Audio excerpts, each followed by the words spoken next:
میں اپنا سب سے بڑا دشمن بنا ہوں. اپنی غلطیاں مان لی، خود کو غلط سمجھ لیا، پھر تو توبہ کا خیال آئے گا نا، پھر تو خود کو بدلنے کا خیال آئے گا. اور یہ چیز تو بڑی مشکل ہے نا.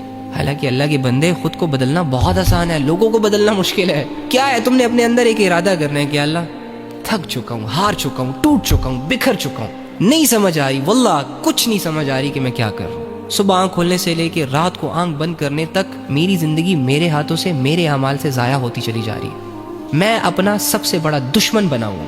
تو اللہ مجھے معاف کر دے، اللہ مجھے ٹھیک کر دے. اللہ جن چیزوں کی وجہ سے میری زندگیاں برباد ہو رہی ہیں آج کے بعد میں نہیں کروں گا، بس آپ ٹھیک ہو گئے. کون سی بڑی راکٹ سائنس ہے اس میں؟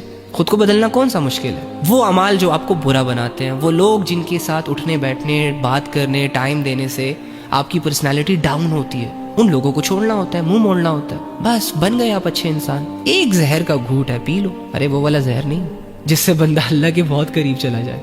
یعنی اگر آپ گناہوں کے شوقین ہیں، آپ نے ساری عمر گناہوں میں، لذتوں میں اور اللہ کی بغاوت میں گزاری ہے، تو پھر جب آپ ایک دم سے ان ساری چیزوں کو چھوڑنے کا سوچیں گے تو یہ آپ کو ایسا ہی لگے گا جیسے یار ایک زہر کا گھونٹ ہے جو مجھے پینا ہوگا.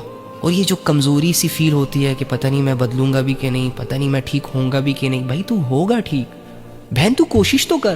جب ایک بندہ بگڑ سکتا ہے، حالانکہ بگڑنا تو چاہتا ہی نہیں ہے، تو وہ بندہ ٹھیک بھی ہو سکتا ہے نا، کیونکہ وہ تو ٹھیک ہونا چاہ رہا ہے. تو اللہ تو انسان کی چاہت پہ فیصلے کرتا ہے. جب آپ کے پاس کوئی برائی نہیں ہوگی کرنے کو تو کیا رہ جائے گا کرنے کو؟ نیکیاں.